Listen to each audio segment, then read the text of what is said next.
जब आग लगी हो सीने में तभी मजा है जीने में। नमस्कार, गुरु शक्ति पाठशाला की फ्यूचर रेडी क्लासेस में पुनः स्वागत है आपका। करंट वीकली के पार्ट 2 में आप सभी लोगों का फिर से एक नई घटना के साथ स्वागत है। घटना क्या है? उत्तरकाशी 34 सेकंड में प्रलय धराशायी हो गई। धराली धराशायी हो गई कितने? 34 सेकंड के अंदर। ठीक है, चलिए देखते हैं इसको जरा क्या होता है यहाँ पे। ओके,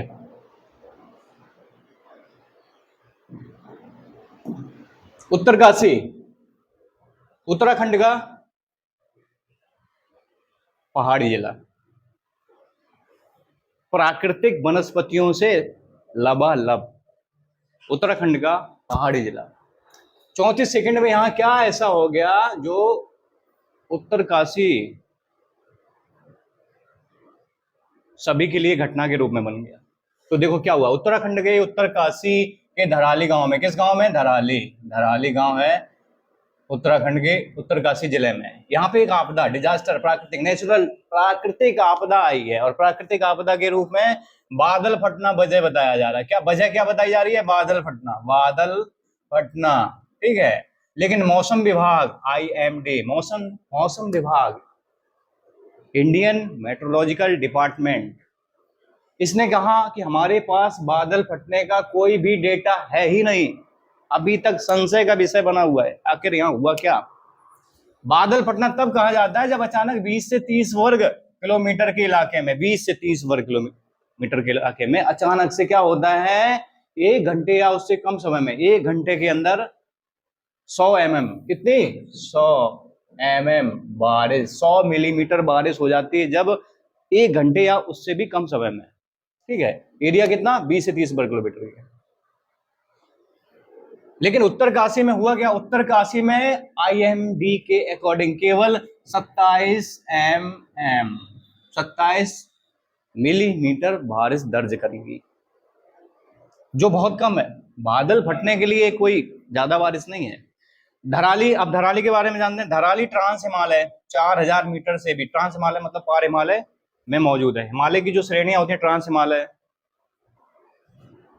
मध्य हिमालय, लघु हिमालय, शिवालिक हिमालय, जिसमें ट्रांस हिमालय में जो 4000 मीटर से भी मौजूद मेन सेंट्रल थ्रस्ट में है ये धराली गांव। ठीक है, एक दरार होती है जो मुख्य हिमालय को ट्रांस हिमालय से जोड़ती है।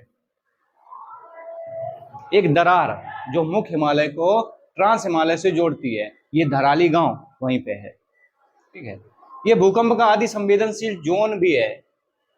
उत्तरकाशी का जो धराली गांव है वो भूकंप का अति संवेदनशील जो जोन है वहां पे पड़ता है। ठीक है, जिस पहाड़ से खीरगंगा नदी आती है वो 6000 मीटर से भी ऊंचा है। जब भी वहां से सैलाब आता है धराली को कभी ना कभी तहस नहस करके ही जाता है। यहाँ केवल अभी नहीं, इससे पहले भी। कब कब? 1991। कब कब? 1991।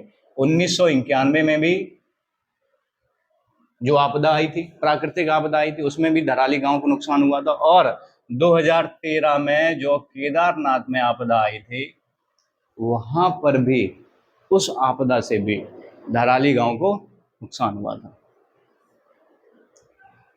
ये इलाका पहाड़ी इलाका है और प्राकृतिक आपदाओं के प्रति संवेदनशीलता के लिए भी जाना जाता है। ठीक है, प्राकृतिक आपदाएं आना यहाँ पर एक आम बात है।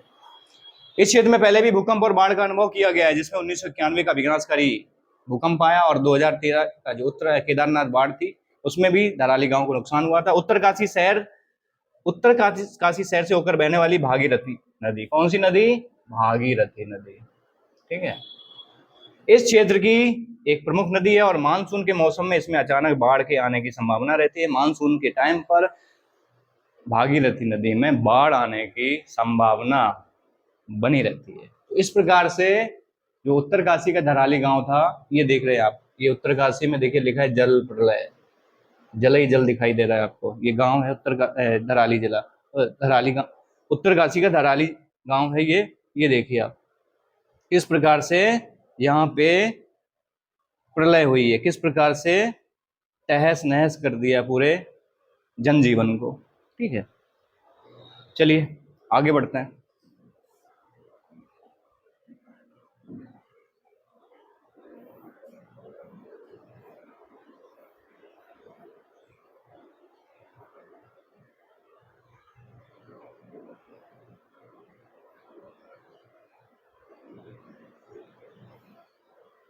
क्या हो गया? ठीक, ओके।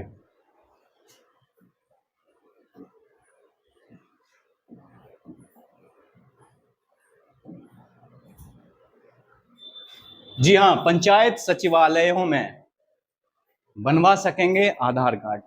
बहुत ही परेशान लोग रहते हैं, बहुत ज़्यादा परेशान रहते हैं। किसके लिए? इसके लिए, आधार कार्ड के लिए।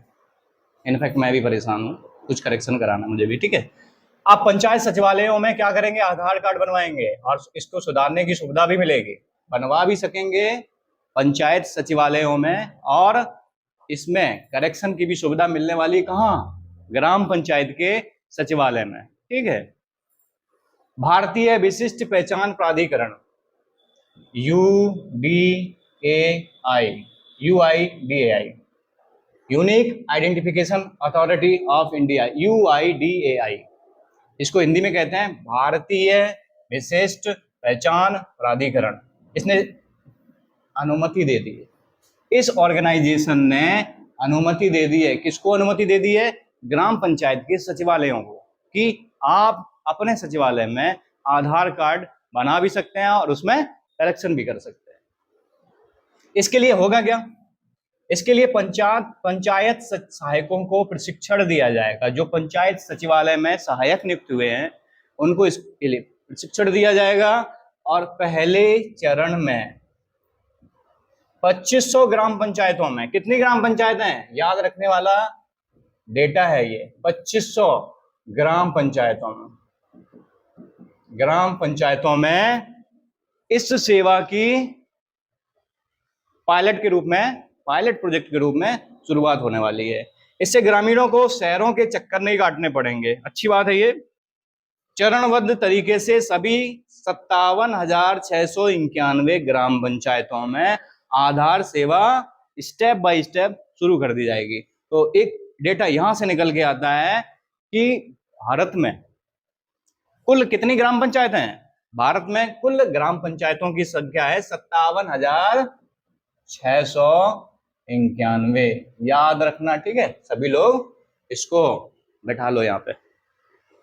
चलिए ये देखिए, आप ग्राम पंचायतों में बनेगा आधार कार्ड, ठीक है। आपके पंचायत भवन में भी देख रहे हो ना विनोद? ठीक है, ओके ओके ओके। आगे चलिए, आगे चलते हैं।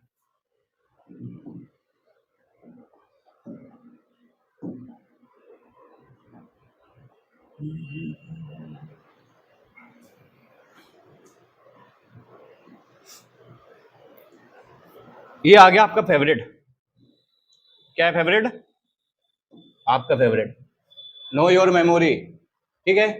जानते हैं, आपकी याददाश्त को जानते हैं। आपके साथ साथ आप पंचायत सचिवालयों में क्या बनवा पाएंगे? Pan card, voter card? तो आप बताइए ना। बिल्कुल एग्जैक्ट, वेरी गुड। क्या बनवा पाएंगे? आधार कार्ड, ठीक है। आधार कार्ड, ठीक है। बनवाने की और सुधारने की सुविधा मिलेगी। भारतीय कौन सी संस्था, कौन सा रेगुलेटर? बताइए, आप बताइए। भारतीय विशिष्ट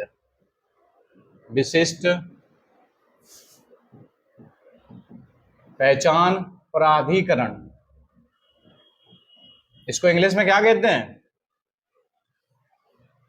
इसको इंग्लिश में कहते हैं UIDAI, मतलब unique identification development authority of India. Unique identification development authority of India. इस रेगुलेटर ने पंचायतों को कह दिया कि आप अपने यहाँ पर आधार कार्ड बना भी सकते हैं और उसमें करेक्शन भी कर सकते हैं।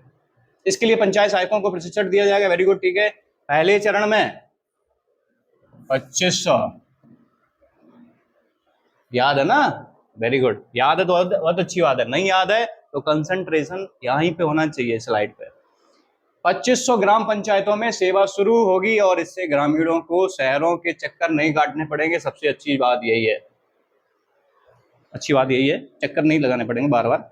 चरणबद्ध तरीके से सभी ग्राम पंचायतें, भारत में कुल कितनी ग्राम पंचायतें, अभी भी मैंने डेटा बताया था, याद है? 57,691, 57691, वेरी गुड। 57,691 ग्राम पंचायतों में आधार सेवा शुरू की जाएगी। और फिर से बोलूं तो देख रहे हो ना विनोद? ओके ठीक, चलिए चलते हैं आगे।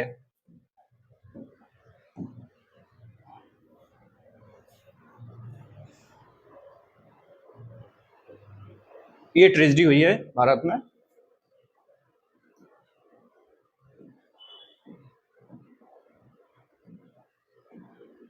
पूर्व राज्यपाल सत्यपाल मलिक जी का निधन हो गया है। ये सत्यपाल मलिक जी हैं और इनका निधन हुआ। ये कहाँ, ये जम्मू एंड कश्मीर। और सबसे बड़ी बात बता दूं आपको, इनके टाइम पे ही धारा 370 खत्म करी गई थी। धारा 370 जम्मू कश्मीर में इनके टाइम पे खत्म करी गई थी, जब ये जम्मू कश्मीर के राज्यपाल थे।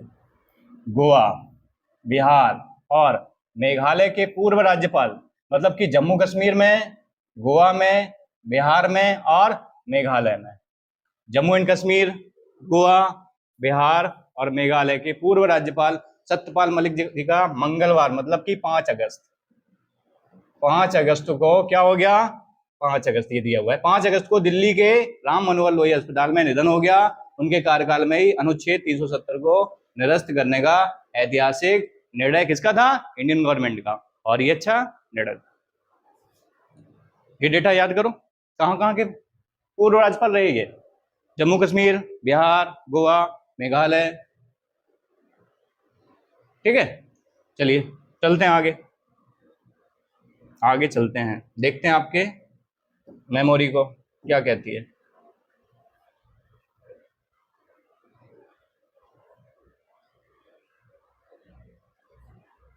ठीक, पढ़िए आप क्या लिखा है।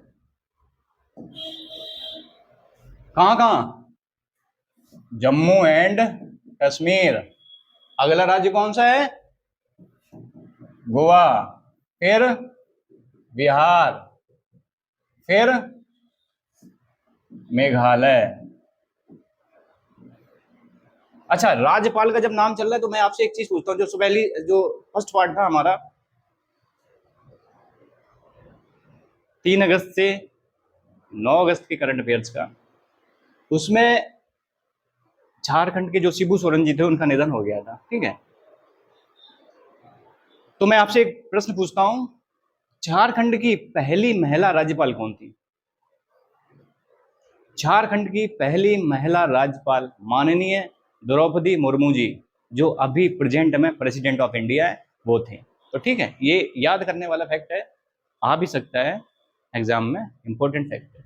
तो ठीक है, देखिए, जम्मू कश्मीर, गोवा, बिहार और मेघालय के पूर्व राज्यपाल सत्यपाल मलिक जी का मंगलवार 5 अगस्त को दिल्ली के राम मनोहर लोहिया अस्पताल में निधन हो गया।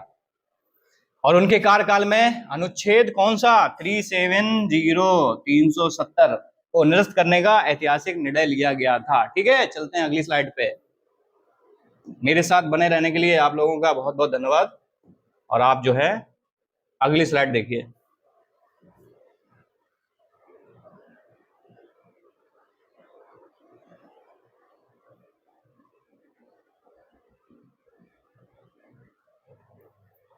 जब से ऑपरेशन सिंदूर हुआ है, भारत अपनी रक्षा के लिए निरंतर प्रयासरत है, प्रगतिशील है। ठीक है, और होना भी चाहिए। तो क्या क्या हो रहा है? रुद्र ब्रिगेड, कौन सी ब्रिगेड? रुद्र ब्रिगेड और Bhairav light commando battalion. Rudra brigade और भैरव लाइट कमांडो बटालियन, ये रुद्र ब्रिगेड। ठीक है, भारतीय सेना का रुद्र ब्रिगेड और भैरव लाइट कमांडो बटालियन नई क्रांति की शुरुआत है। एक न्यू इनिशिएटिव, एक न्यू जो है क्रांति है। इसमें क्या है? इसमें ड्रोन, मिसाइल और स्पेशल फोर्स के साथ इस रुद्र ब्रिगेड और भैरव लाइट कमांडो बटालियन को डिजाइन किया गया है। सेना ने 2 इन्फेंट्री ब्रिगेड को रुद्र ब्रिगेड में तब्दील कर दिया है, जो सीमाओं पर तैनात है। स्वदेशी तकनीक और आधुनिकीकरण से भारत एक सैन्य सुपर पावर बनने की राह पर अग्रसर है। अपनी खुद की टेक्नोलॉजी, एयर डिफेंस फेल ना हो, ठीक है, और मॉडर्नाइजेशन कायम है, वेपन्स में, वॉर वेपन्स में, ठीक है, सुपर पावर बनने की ओर भारत अग्रसर है, जिसमें भारत खुद की स्वदेशी तकनीकी का उपयोग करने वाला, और इसी में जो भारत ने किया हुआ है वो रुद्र ब्रिगेड और पैरोलाइट कमांडो बटालियन का भी गठन किया हुआ है, जो भारत की रक्षा को सुदृढ़ करता है, मजबूत करता है, ठीक है। तो भारतीय रक्षा, भारतीय सेना को सलाम करते हैं इसके लिए। अगले देखते, ठीक है, आप लोग इसको देखिए, क्योंकि अगली स्लाइड आपको पता है कौन सी आने वाली है।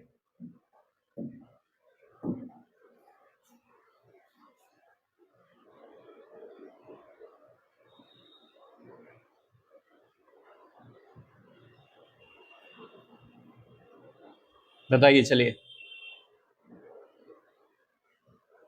कौन कौन रुद्र ब्रिगेड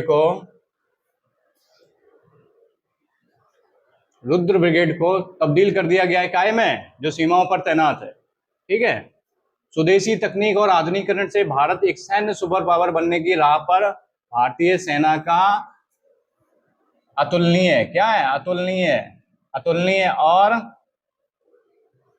प्रयास है। अतुलनीय के साथ साथ इसमें आप लिख सकते हो रुद्र ब्रिगेड, और कौन सी थी, भैरव कमांडो बटालियन, ठीक है, लिखा हुआ बटालियन। नई क्रांति की शुरुआत है, ड्रोन, मिसाइल और स्पेशल फोर्स के साथ इसकी शुरुआत हुई है, इसमें आपको बताना है, ठीक है, ये आपके लिए होमवर्क है। चलिए चलते हैं अगली स्लाइड पे।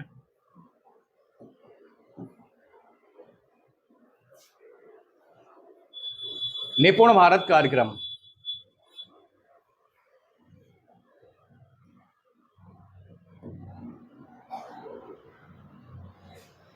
ये देखिए, निपुण भारत कार्यक्रम, ठीक है।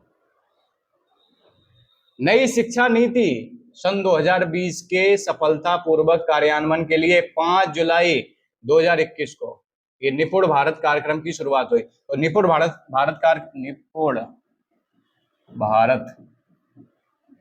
कार्यक्रम की शुरुआत कब होती है, 5 जुलाई 2021 को, ठीक है, 5 जुलाई 2021 को निपुण भारत कार्यक्रम की शुरुआत होती है। अब इसका निपुण का फुल फॉर्म क्या होता है, निपुण, NIPUN, निपुण, ये लिखा हुआ है NIPUN, निपुण। देखिए, national initiative for proficiency in reading with understanding and numeracy, संख्यात्मक ज्ञान के साथ साथ पढ़ने में भी निपुणता के लिए ये राष्ट्रीय पहल है। संख्यात्मक ज्ञान, गणित के साथ साथ रीडिंग स्किल भी तो होनी चाहिए ना, इसके लिए निपुण भारत कार्यक्रम को कब लॉन्च किया गया, 5 जुलाई 2021 को।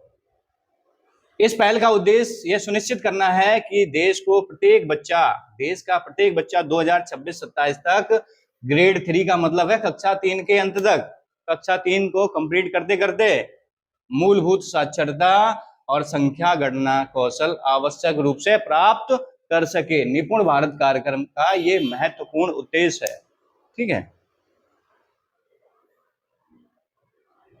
इसके बाद चलते हैं अगली स्लाइड पे।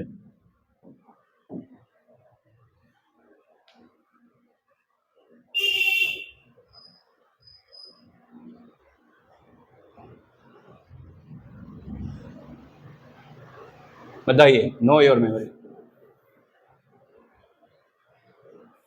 5 जुलाई और ईयर 2021, 5 जुलाई 2021 को निपुण भारत कार्यक्रम, कौन सा कार्यक्रम है, निपुण भारत कार्यक्रम की शुरुआत की गई, ठीक।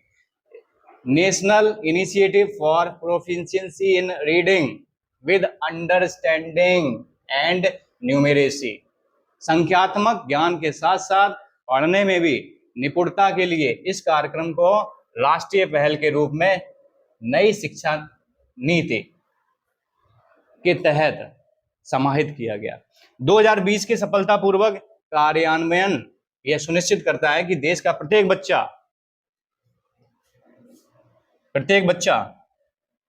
क्या करे, ग्रेड 3 मतलब कक्षा 3 को पूरा करते करते, क्लास 3 को कंप्लीट करते करते पठन कौशल, संख्यात्मक के साथ साथ पठन कौशल के अंत तक, ठीक है, पठन कौशल के अंत तक क्या कर से, आवश्यक रूप से संख्यात्मक और पठनीय स्किल को आवश्यक रूप से प्राप्त कर सके।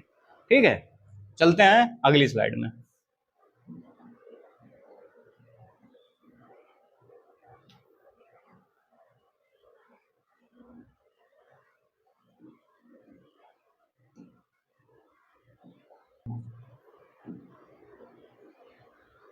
स्वामित्व योजना दस्तावेज के रूप में, स्वामित्व योजना एक दस्तावेज के रूप में, ठीक है, जिस तरह कृषि भूमि के मालिकाना हक के लिए क्या होती है, खतौनी, सभी लोग जानते होंगे, जो कृषि भूमि होती है उस पर खतौनी जारी होती है, उसी प्रकार से जो घर है उसके लिए क्या होगा जारी, घरौनी। ठीक, तो जिस तरह कृषि भूमि के मालिकाना हक के लिए दस्तावेज के रूप में खतौनी होती है, उसी तरह अब घरों के दस्तावेज के रूप में क्या होगी, घरौनी।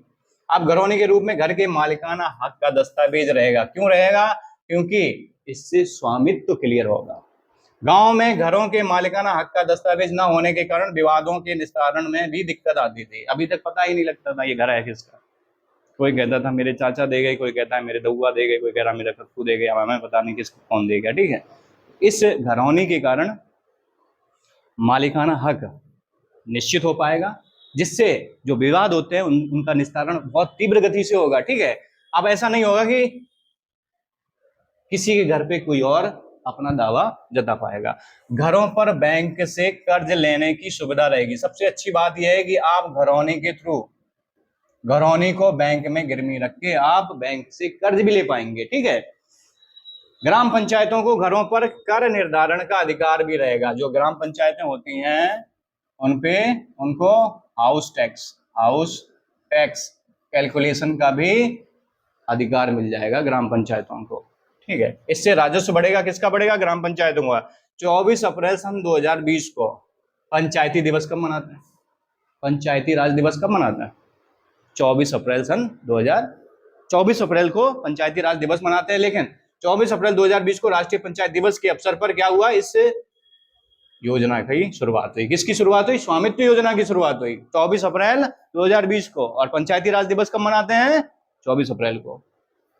केंद्र सरकार की योजना स्वामित्व योजना पर काम शुरू किया गया था। इसके तहत गांव के ड्रोन सर्वेक्षण की जिम्मेदारी किसको दे दी गई, देहरादून की एजेंसी भारतीय सर्वेक्षण विभाग, देहरादून की जो भारतीय सर्वेक्षण विभाग है उसको इसकी जिम्मेदारी दी गई कि आप ड्रोन के माध्यम से घरों का सर्वे कीजिए। ठीक है, सर्वेक्षण विभाग की तरफ से प्रदेश के 90,573 गांवों को घरौनी तैयार करने के लिए चिन्हित किया गया। कितने टोटल, 90,573 है ना, हाँ ठीक है, 90,573 घरों को ड्रोन के माध्यम से उनका सर्वे किया जाएगा। और सर्वे करने की जिम्मेदारी किसको मिली है, देहरादून की सर्वेक्षण विभाग, देहरादून की जो भारतीय सर्वेक्षण विभाग है उसको ये जिम्मेदारी दी गई। ये स्वामित्व योजना कब आई थी, स्वामित्व योजना कब आई थी, 24 अप्रैल 2020 को। ठीक है, इसके तहत खतौनी तो खेतों की होती थी, घरौनी किसकी होगी, घरों की।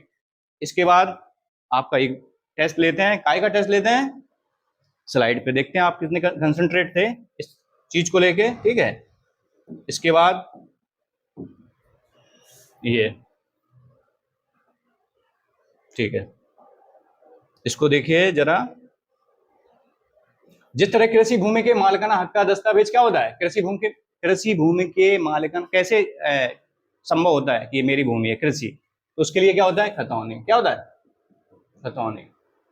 खतौनी होती है। उसी तरह घरों के दस्तावेज के रूप में क्या होगी, घरौनी। सिंपल है, इसको याद कर सकते हो आराम से, कोई दिक्कत नहीं होगी।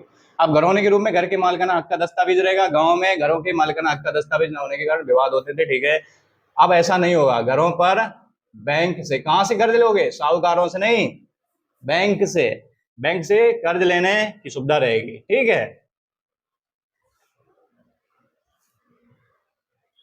किसका? को घरों पर का अधिकार रहेगा, इससे राजस्व बढ़ेगा। ग्राम पंचायत, इसका ग्राम पंचायत, ठीक है। और राजस्व कैसे बढ़ेगा? हाउस टैक्स, मतलब कि गृह कर के रूप में, गृह कर के रूप में अधिकार रहेगा, इससे राजस्व बढ़ेगा, ठीक है। 24 अप्रैल को कब? 24 अप्रैल को क्या मनाते हैं? पंचायती दिवस के अवसर पर 24 अप्रैल पंचायती राज दिवस मनाते हैं। और 24 अप्रैल 2020 के अवसर पर एक केंद्र सरकार की योजना, स्वामित्व योजना पर काम शुरू किया गया था। इसके तहत गांव के ड्रोन सर्वेक्षण की जिम्मेदारी किसको मिली है? देहरादून में जो उनकी सर्वेक्षण विभाग है, इसकी जिम्मेदारी दी गई है सर्वेक्षण विभाग, ठीक है, तरफ से। प्रदेश के कितने टोटल डेटा कितना बताया था? 90,573। 90,573 गांवों को घरौनी तैयार करने के लिए चिन्हित किया गया है। किसके माध्यम से? ड्रोन के माध्यम से, ठीक है। तो आशा करते हैं आपको ये हमारा इनिशिएटिव पसंद आ रहा होगा, ठीक है। इसी के साथ आप बने रहिए, नेक्स्ट वीडियो के साथ हम जल्दी हाजिर होंगे। नमस्कार, जय हिंद।